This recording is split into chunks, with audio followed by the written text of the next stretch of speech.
Friends, എല്ലാവർക്കും നമസ്കാരം. ലോകം ചില വ്യക്തിത്വങ്ങളെ ചില അംഗീകാരങ്ങൾ നൽകി ആദരിക്കാറുണ്ട്. ഓസ്കാറും നമ്മുടെ രാജ്യത്ത് പത്മഭൂഷണും പത്മശ്രീയും എല്ലാം നൽകിയാണ് ആദരിക്കാറ്. ഈ കെട്ടകാലത്ത് ഇത്തരത്തിലുള്ള സത്യസന്ധമായിട്ടുള്ള ഡോക്ടേഴ്സിനാണ് നമ്മൾ ഈ ഒരു ആദരവുകളൊക്കെ നൽകേണ്ടത്. ഈ വീഡിയോ ഒന്ന് കണ്ടു നോക്കും. നമ്മളൊക്കെ എത്ര അനുഭവസ്ഥരാണ്. ഇന്റൻസീവ് കെയർ യൂണിറ്റ് എന്ന പേരിൽ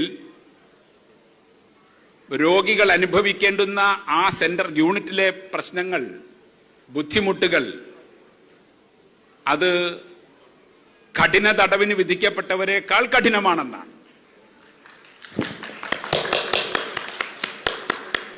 എന്ന് മാത്രമല്ല, മരിച്ചു കഴിഞ്ഞാലും രോഗിയെ പീഡിപ്പിക്കുകയാണ്.